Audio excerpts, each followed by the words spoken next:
أعوذ بالله من الشيطان الرجيم بسم الله الرحمن الرحيم رب اشرح لي صدري ويسر لي أمري واحلل عقدة من لساني يفقهوا قولي واجعل لي وزيرا من أهلي يا رب زدني علما يا رب زدني علما يا رب زدني علما السلام علیکم ورحمۃ اللہ وبرکاتہ۔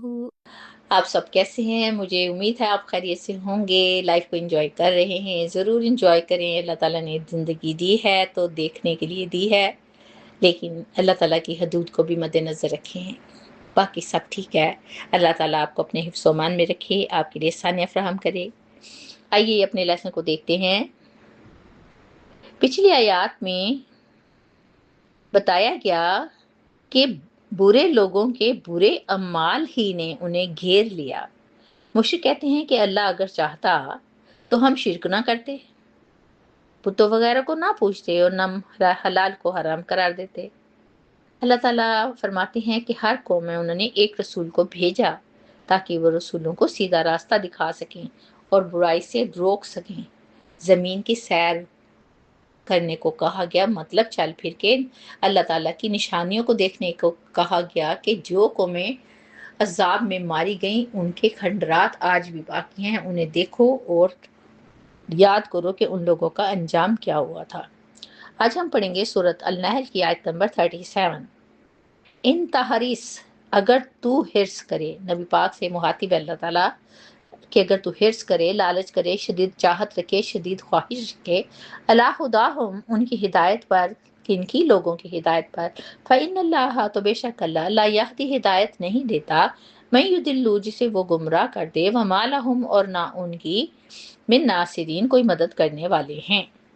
حرص کے معنی ہے شدید خواہش، تڑپ۔ یہاں اللہ تعالیٰ حضرت محمد صلی اللہ علیہ وآلہ وسلم سے خطاب فرما رہے ہیں کہ اگر آپ ان لوگوں کی ہدایت کے لیے کتنی ہی شدید خواہش کیوں نہ رکھیں، ان کے ایمان لانے کی کتنی ہی فکر کیوں نہ کریں، تب بھی یہ بات آپ کے اختیار میں نہیں۔ دیکھیے، ایک نبی کے دل میں امت کا کس قدر احساس ہوتا ہے، تکلیف ہوتی ہے جب کوئی نہیں بات کو سنتا۔ اللہ کے رسول اس بات کی شدید خواہش رکھتے تھے کہ ان کی امت جو ہے ایمان لے آئے تاکہ یہ دوزخ سے بچ جائے۔ لالچ کیا تھی؟ کہ دوزخ سے بچ جائے۔ اور آپ تو بہت ہی حرص رکھتے تھے، حتیٰ کہ بیمار ہو جایا کرتے تھے، سوچا کرتے تھے۔ لیکن اصول ایک تو یہ بھی ہے نا کہ ہدایت کسی انسان کے زور یا خواہش سے نہیں ہوتی۔ یہدی یعنی ہدایت دینا یا گمراہ کرنا، اس حصے میں اللہ تعالیٰ کا بیان ہے کہ جسے اللہ گمراہی میں چھوڑ دے، اس کا ہرگز یہ مطلب نہیں کہ اللہ خود اسے گمراہ کر دے، بلکہ وہ جو خود ضد، تکبر اور انکار کی وجہ سے گمراہی تیار کر لے تو پھر اللہ تعالیٰ بھی اسے زبردستی ہدایت نہیں دیتے۔ اللہ تعالیٰ کی طرف سے گمراہی کا فیصلہ انسان کے اپنے رویے کے نتیجے میں ہوتا ہے کہ اگر وہ ہدایت نہیں چاہتا تو پھر اللہ تعالیٰ بھی کہتے ہیں ٹھیک ہے، بٹک گمراہی میں۔ جب وہ بار بار حق کو ٹھکرا دیتا ہے نا، تو اللہ تعالیٰ فرماتے ہیں ایسے لوگوں کے لیے کوئی مددگار نہیں ہوگا جو انہیں اللہ کے عذاب یا گمراہی سے بچا لے۔ یہ ایک سخت قسم کی تنبیہ ہے کہ جب انسان خود ہدایت سے منہ موڑ لے تو پھر دنیا میں اور آخرت میں اس کے لیے کوئی سہارا باقی نہیں بچتا۔ جو سہارا وہ سمجھتے ہیں نا، سارے ختم ہو جائیں گے۔ اللہ پاک حضرت محمد صلی اللہ علیہ وآلہ وسلم کو تسلی دے رہے ہیں کہ آپ کا کام صرف حق پہنچانا ہے، ہدایت دینا ہے۔ اللہ کا کام ہے اگر لوگ اپنی ضد اور ہٹ درمی کی وجہ سے گمراہی اختیار کر لیں تو پھر اللہ انہیں ان کے حال پر چھوڑ دیتے ہیں۔ اس لیے ایک دائی کا فرض ہے، دائی دین کا فرض محنت کرنا ہے اور نتیجہ اللہ تعالیٰ پہ چھوڑنا ہے۔ ایگزیکٹ بات یہی ہے۔ اس لیے ہمیں فکر نہیں ہوتی کہ کون سنتا ہے کون نہیں سنتا، بس اللہ نے ہمیں جو کام دیا ہے ہم کیے چلے جاتے ہیں۔ سورۃ النحل کی آیت نمبر 38 پڑھتے ہیں، وَأَقْسَمُوا بِاللَّهِ، اور انہوں نے قسمیں کھائیں اللہ کی، جہدَ ایمانہم، اپنی پختہ قسمیں، لا یبعث اللہ، کہ دوبارہ نہیں اٹھائے گا اللہ، من یموت، اسے جو مر جاتا ہے، یعنی کہ مردہ کو دوبارہ زندہ نہیں کرے گا۔ بلا، کیوں نہیں؟ اللہ جواب دیتے ہیں کیوں نہیں، وعدن علیہ حقاً، ضرور اٹھائے گا، وعدہ ہے اس کے ذمہ سچا، ولیکن، اور لیکن، اکثر الناس، اکثر لوگ، لا یعلمون، نہیں جانتے۔ اب یہ اس دور کی آیت ہے جب کفار مکہ شدید مخالفت کیا کرتے تھے اور اللہ تعالیٰ کے احکامات کو چیلنج کرتے تھے، اور کسی بات کی یقین دہانی کے لیے باقاعدہ پکی قسمیں، یعنی اللہ کی قسم کھا کر، ماں کی قسم کھا کر، باقی باپ کی قسم کھا کر لوگوں کو یقین دلاتے تھے، اور خاص طور پر اللہ کا نام لے کر قسمیں کھاتے تھے۔ مشرکین مکہ قسمیں کھا کر اور خاص طور پر کفار اس بات کا یقین دلایا کرتے تھے کہ ایک مرتبہ مرنے کے بعد انہیں کسی بھی صورت دوبارہ نہیں اٹھایا جائے گا۔ وہ کہتے تھے کہ دیکھیں، جب انسان ایک دفعہ مر جاتا ہے اور مٹی میں مل کر مٹی ہو جاتا ہے تو اسے دوبارہ زندہ کرنا ناممکن ہے۔ اب یہ ان کی سوچ جہالت کی وجہ سے تھی، اور یہ بھی نہیں ہے کہ وہ جاہل تھے، پڑھے لکھے نہیں تھے، ان کو علم تھا۔ وہ اللہ تعالیٰ کی قدرت کو انسانی عقل کے پیمانے پر ناپتے تھے۔ اب یہ آیت مشرکین اور کفار کی ضد کو نمایاں طور پر ظاہر کرتی ہے۔ اللہ تعالیٰ اسی بات کا فوراً جواب دیتے ہوئے فرماتے ہیں، بلا، یہ بالا یعنی کیوں نہیں، ہاں ضرور اٹھائے گا۔ یہ اللہ کا پکا اور سچا وعدہ ہے جو اس کے ذمے ہے۔ قیامت اور بحث کا وعدہ اللہ کی قدرت و حکمت اور عمل کا تقاضا ہے۔ لوگ اس بات کو مد نظر کیوں نہیں رکھتے کہ جب اللہ تعالیٰ انسان کو عدم سے وجود میں لا سکتا ہے، پیدا کر سکتا ہے، زندگی دے سکتا ہے، تو کیا اللہ تعالیٰ کو دوبارہ پیدا کرنے میں کوئی مشکل ہوگی؟ اصل کام تو پہلی مرتبہ تخلیق کرنا ہوتا ہے نا، دوسری مرتبہ تو ایسی کوئی بات نہیں۔ لیکن مشرکین اور کفار کب ماننے والے تھے؟ اگر وہ اللہ تعالیٰ پر ایمان لے آتے تو ان کی دنیا کی آسائشیں ختم ہو جاتی، ان کی حکمرانی کو خطرہ ہوتا، ان کا مفاد ختم ہو جاتا۔ اللہ تعالیٰ کی قدرت کے سامنے تو مردہ تو زندہ کرنا کوئی مشکل نہیں، جیسے اللہ تعالیٰ کون فرماتے ہیں تو کام ہو جاتا ہے نا۔ یہ آیت ایمان والوں کو تسلی دیتی ہے کہ انکار کرنے والوں کی قسمیں اللہ کے وعدوں کو نہیں بدل سکتی، لیکن اکثر لوگ علم رکھتے ہوئے بھی جان بوجھ کر انکار کرتے ہیں۔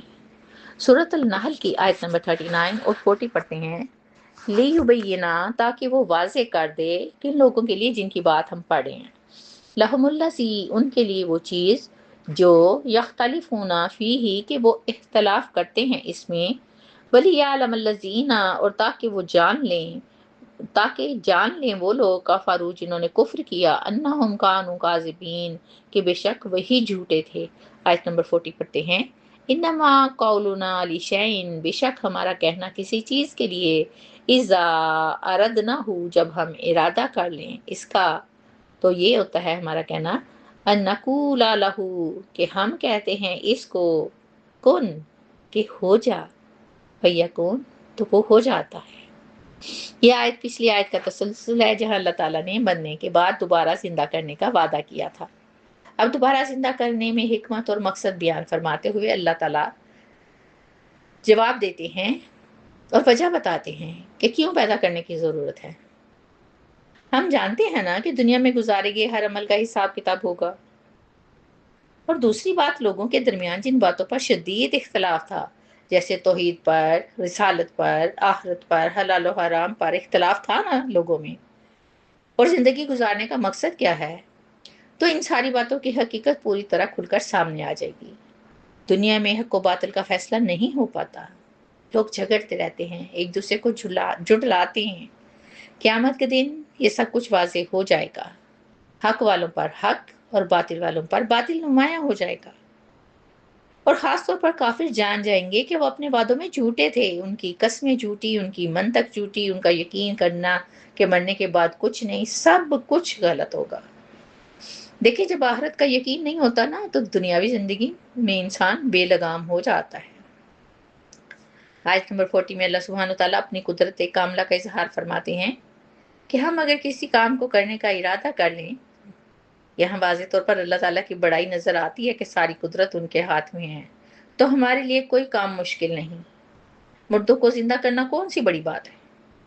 یہ اللہ تعالیٰ کا طریقہ ہے کہ جب وہ کسی چیز کے وجود میں آنے کا ارادہ فرما لیتے ہیں نا، تو صرف ایک لفظ، کن، ہو جا، کہتے ہیں، وہ چیز فوراً وجود میں آ جاتی ہے۔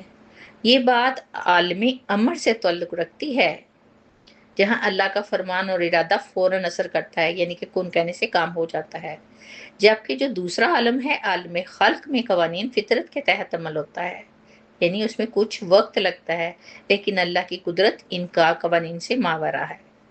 جو کہتے تھے کہ مرنے کے بعد دوبارہ زندہ ہونا ناممکن ہے، اللہ تعالیٰ فرماتے ہیں کہ اس کی قدرت کے سامنے کچھ بھی ناممکن نہیں۔ دیکھیں اللہ تعالیٰ کا وعدہ ہمیشہ سچ ہوتا ہے، ضرور پورا ہوتا ہے، اور اسے روکنے کی طاقت کسی میں بھی نہیں۔ زندگی کی آزمائش کا نتیجہ قیامت میں کن فیکون کی طرح فوری طور پر سامنے آ جائے گا۔ بات سمجھ میں آ گئی ہوگی، آسان لفظوں میں ہے، آسان اردو میں ہے، خاص طور پر ریپیٹیشن ہے سمجھانے کے لیے۔